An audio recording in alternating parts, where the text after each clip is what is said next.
നിർത്ത് വണ്ടി നിർത്ത അച്ഛാ. അച്ഛ അർജന്റായിട്ട് ഒരു അന്ത്യകൂതാശ നടത്തണം. അതിലും വലിയ അർജന്റായിട്ടുള്ള കാര്യത്തിന് പോവാണ് കുഞ്ഞാടാ ഞാൻ. നമ്മുടെ അടക്കാൻ പറ്റൂ തൊറോത ചേർത്തി അങ്ങനെ അടിതെറ്റി വീണു. അയ്യോ അച്ഛൻ വണ്ടി അങ്ങോട്ട് വിടും. ഓ അച്ഛാ അച്ഛനെന്തീ ആലോചിക്കണത്? അത് പിന്നെ ഈ മക്കളൊക്കെ വിദേശത്താണല്ലോ, ചടങ്ങിന് അവരെല്ലാം വരുമോ? എവിടെ വരണമെങ്കിൽ അവര് നേരത്തെ വരൂലേ. അച്ഛനാ ഒറോത ചേർത്തിന് വീട്ടിലേക്ക് വണ്ടി വിട്ടെ. ഒറോത എങ്കിൽ ഒറോത കേറ്.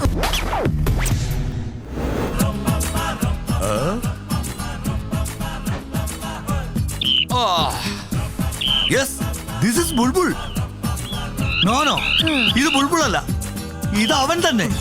25 വർഷമായി ഞാൻ തേടി നടക്കുന്ന മലമുഴക്കി വേഴാമ്പൽ. ഇന്ന് അവനെ കണ്ടുപിടിച്ചിട്ട് തന്നെ കാര്യം. അതിയാന്റെ സൂക്കേട് കണ്ടില്ലേ മക്കളെ? ഇപ്പോഴും ആഫ്രിക്കയിലെ കൊടുങ്കാട്ടിലാണെന്നാ വിചാരം. ഇവിടെ സ്വന്തം തള്ള വായു വലിച്ചു കിടക്കുക. അപ്പോഴും അതിയാന്റെ ഒരു ഒടുക്കത്തെ പക്ഷി നിരീക്ഷണം. അന്ത്രയോസ് ആമസോൺ മഴക്കാടുകളിൽ വംശനാശം നേരിട്ടുകൊണ്ടിരിക്കുന്ന പക്ഷികളെ കുറിച്ച് ഗവേഷണം നടത്തുന്ന ലോക പ്രശസ്ത പക്ഷിശാസ്ത്രജ്ഞൻ എന്ന് സ്വയം വിശേഷിപ്പിക്കുന്ന ഇമ്മിണി വലിയ അദ്ദേഹം വർഷങ്ങൾക്ക് മുമ്പ് ഉപരിപഠനാർത്ഥം വിദേശത്തേക്ക് പറഞ്ഞ അന്ത്രയോസ് പിന്നീട് ഒരിക്കലും താൻ വന്ന വഴികളെ കുറിച്ച് ചിന്തിച്ചിട്ടേയില്ല. മോളെ ഇത് കണ്ട ഡാഡിന്റെ തറവാടെത്തി. ബാബാ ഏതാണ് ഈ അംഗൻവാടി? അംഗൻവാടിയിലെ ലേഡീസ് അല്ലേ കുട്ടികളെ പഠിപ്പിക്കുന്നത്? എന്തെങ്കിലും ആവട്ടെ, എനിക്ക് എന്റെ മലമുഴക്കിയാ വലുത്. My brother bloody rascal world famous ആയ ഒരു ബേർഡ് സയന്റിസ്റ്റിനെ കേറി പിടിക്കുന്നു. എന്റെ ഫാൻസ് അറിഞ്ഞാൽ ഷിറ്റ്.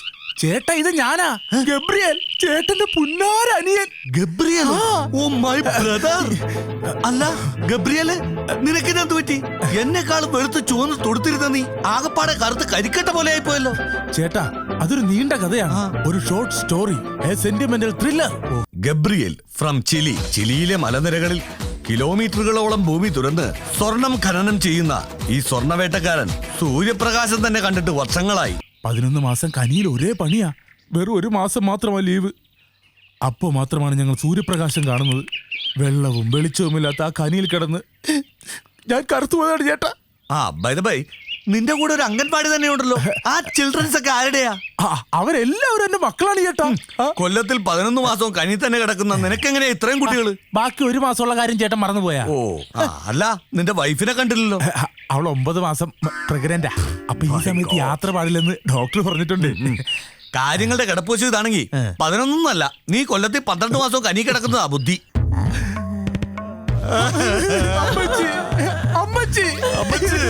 അമ്മച്ചിയുടെ മൂത്ത മോൻ അന്ത്രയോസ് വന്നിരിക്കുന്ന അമ്മച്ചി. കണ്ണ് തുറക്കാൻ പറ്റി. അമ്മച്ചിയുടെ കിടപ്പ് കണ്ടിട്ട് എനിക്ക് സഹിക്കാൻ മേലേട്ട. അമ്മ ഈ കിടക്കണ അമ്മച്ചിയുടെ കൈ കൊണ്ട് എത്ര കിലോ ചക്കക്കുരു ചുട്ടു വന്നിട്ടുള്ളതാ. ഇനി ഞങ്ങൾക്ക് 6 ചക്കക്കുരു ചുട്ടു തരും അമ്മച്ചി. അമ്മയമ്മയുടെ ഈ കിടപ്പ് കാണാനാണോ കർത്താവ് എന്നെ വെച്ചോണ്ടിരിക്കുന്നത്? ഇനിയുള്ള ഓരോ മണിക്കൂറും ഞാൻ അമ്മച്ചിയെ സ്നേഹിച്ചു കൊല്ലും.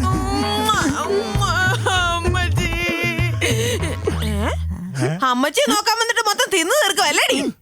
Silence please. ഈ കിടക്കുന്ന പ്രോപ്പർട്ടിയുടെ പൂർണ്ണ ഉത്തരവാദിത്വം ഡോക്ടർ എന്നെ ഏൽപ്പിച്ചിരിക്കുന്നത്. അതുകൊണ്ട് എല്ലാരും പുറത്തു പോണം. അയ്യോ, ഇത് ഞങ്ങളുടെ പെറ്റമ്മച്ചിയാ. ഈ കിടക്കണ അമ്മച്ചിയുടെ മക്കളാ ഞങ്ങള്. മക്കളാലും ശരി മരുമക്കളാലും ശരി പുറത്തു പോണം.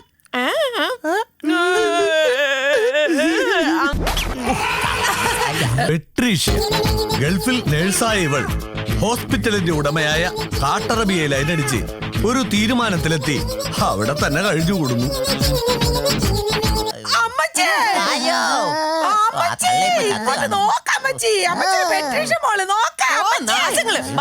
സ്വന്തമായിട്ടൊന്ന് സീരിയൽ കാണാൻ പോലും സമ്മതിക്കത്തില്ല. ഒന്നും മിണ്ടാതിരിക്കടി. പിന്നെ എന്നോട് മിണ്ടരുന്ന് പറഞ്ഞ നീ ആരടി? അതെ, ഞാൻ ഈ വീട്ടിലെ മൂത്ത മരുമോളാ. ഈ ജാനറ്റ് പറയുന്നത് പോലെ ഈ വീട്ടിൽ കാര്യങ്ങൾ നടക്കത്തുള്ളൂ. നീ എന്റെ അനിയന്റെ ഭാര്യ മാത്ര. അതെ, വേറെ വീട്ടിൽ നിന്ന് വന്ന് കയറിയവൾ. ഞാൻ ഇവിടുത്തെ ഏക മകളാ.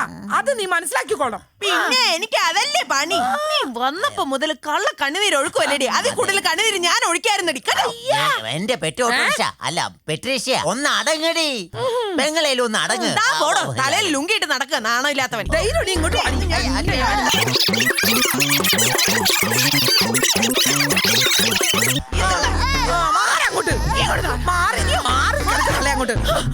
ഞാനിന്ന് ശരിയാക്കിട്ട് ബാക്കി ശരിയാക്കട്ടെ ഞാൻ. അവള് വന്നേക്കുവാ തലോടി കൊണ്ട്. നിന്നെ ഞാൻ നിന്നെ കൊല്ലും ഞാൻ. രാത്രി 12 മണി. ഡ്രാക്കുള കാപ്പ് ഓടിക്കാനായിട്ട് പുറത്തേക്ക് ഇറങ്ങിയ സമയം. അനുരാഗിണി ഇതായൻ കരളിൽ വിരിഞ്ഞ പൂക്കൾ.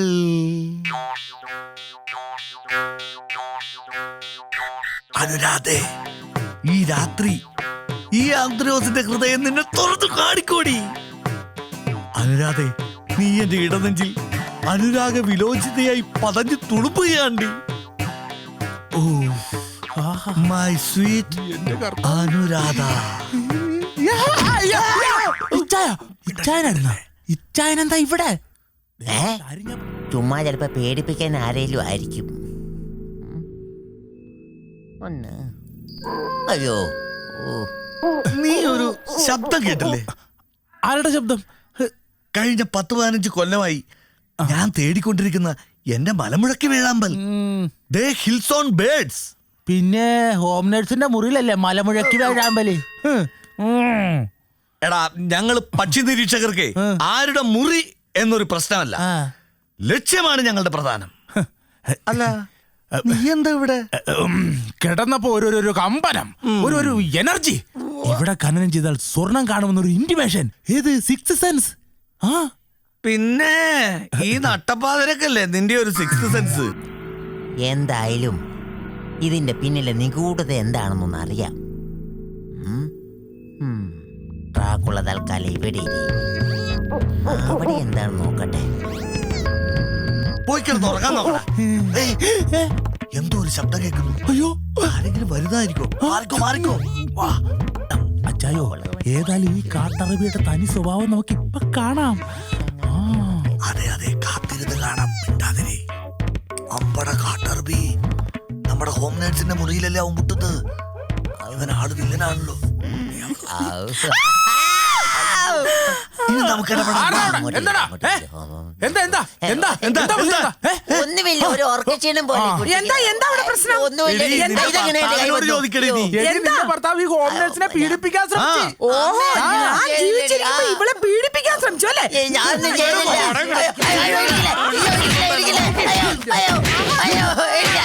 അച്ഛൻ ഇങ്ങനെ ഓരോരോ അന്ത്യഉദാശ നടത്തുമ്പോൾ അമ്മച്ചിയുടെ ആയുസ് കൂടി കൂടി വരിക. ഇറ്റ്സ് ഇമ്പോസിബിൾ യാർ. അച്ഛനൊരു കാര്യം ചെയ്യും, ദീർഘായുസ് കൂടാൻ വേണ്ടി ഒരു കുദാശ നടത്തുന്നു. അത് ചിലപ്പോ ഭർത്താവേ, ഈ പാപികളുടെ ഇടയിൽ എന്നെ കാത്തോളേ. അച്ഛോ, ലോകത്ത് ഒരു പെറ്റതള്ളമാരും മക്കളോട് ഇങ്ങനെ ചെയ്യരുത്. തെക്കോട്ടില്ല വടക്കോട്ടില്ലെന്നും പറഞ്ഞത് എത്ര നാളെ ഈ കിടപ്പിങ്ങനെ കിടക്കുന്നത്? ഇത് ചതിയല്ലത്. ഇത് വെറും ചതിയല്ല, കൊലച്ചതിയാ. ഡെഫിനറ്റ് യാർ. എന്റെ പേഴ്സും പോക്കറ്റ് അടിച്ചു പോയി. ചിന്നുവിനോട് ഞാനിനി എന്തോ പറയും. സാറേ, ഒന്ന് നിർത്തണേ. എന്താടോ സാറേ, എന്റെ പേഴ്സ് പോക്കറ്റ് അടിച്ചു പോയി. തന്റെ പേഴ്സ് പോക്കറ്റ് അടിച്ചു പോയ? എവിടെ വെച്ചാ പോയത്? ചന്തക്കവലയിൽ. ചന്തക്കവലയിൽ വെച്ച്. എത്ര ആരായിട്ടുണ്ട്?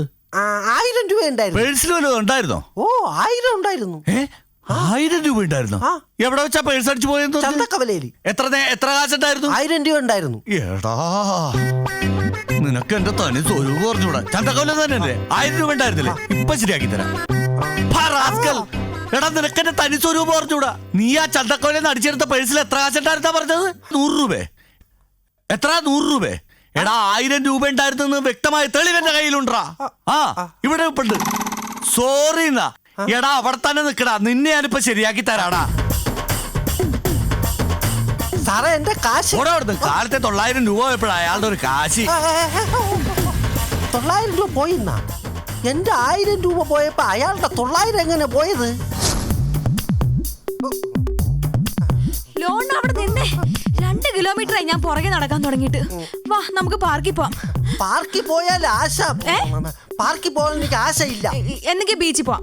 ബീച്ചിൽ പോയാലും ആശയില്ല. എന്താ? അതെ, എനിക്കിപ്പോ ചൊവ്വാഴ്ച വ്രതമാ. അതുകൊണ്ട് പെണ്ണുങ്ങളോട് കൂടുതൽ സംസാരിക്കരുതെന്ന് അമ്മ പറഞ്ഞു. ഇന്ന് ചൊവ്വാഴ്ചയല്ല, ബുധനാഴ്ചയാ. അതുകൊണ്ടാ ഇത്രയെങ്കിലും പറഞ്ഞത്. എനിക്കറിയാം, ലോണിന് എന്നെ ഒഴിവാക്കാൻ നോക്കുക. എന്നോട് ഇപ്പൊ പഴയ പോലത്തെ സ്നേഹമൊന്നുമില്ല. ഞാൻ പോവാ. ഇവിടെ എപ്പോ വേണേലും കാണാം. ആശയെ വല്ലപ്പോഴേ കാണാൻ പറ്റും. ഇതുമല്ലോ ഇവളടുത്ത് പറഞ്ഞാൽ മനസ്സിലാവൂ. എന്തിനാ എന്നെ അത്യാവശ്യമായിട്ട് കാണണമെന്ന് പറഞ്ഞത്? ലോണ, നമ്മുടെ ബന്ധം എന്റെ പപ്പ അറിഞ്ഞു. എന്നിട്ട് പപ്പ എന്ത് പറഞ്ഞു? പറയട്ടെ? പറയും. പറ. എന്റെ ഇഷ്ടം പോലെ ചെയ്തോളാൻ പറഞ്ഞു. Oh my God. ഈ സന്തോഷം പങ്കിടാൻ ഞാൻ എന്താണ് ചെയ്യേണ്ടത്? ആശ പറയുന്നത് എന്തും ഞാൻ ചെയ്യും. ഞാൻ എന്ത് പറഞ്ഞാലും ലോണൻ ചെയ്യും. എന്ത് പറഞ്ഞാലും ചെയ്യും. എങ്കിൽ ലോണൻ മറ്റൊരു പെൺകുട്ടിയെ കല്യാണം കഴിക്കും. ആശ എന്താണ് ഈ പറയുന്നത്? ആശയുടെ ഇഷ്ടം പോലെ ചെയ്തോളാം പപ്പ പറഞ്ഞു എന്ന് ആശ തന്നെയല്ലേ ഇപ്പൊ പറഞ്ഞത്? അതല്ലേ, ഇതാ എന്റെ ആഗ്രഹം. ലോണ മറ്റൊരു പെൺകുട്ടിയെ കല്യാണം കഴിച്ച് സുഖമായി ജീവിക്കണം. അതാ എന്റെ ആഗ്രഹം.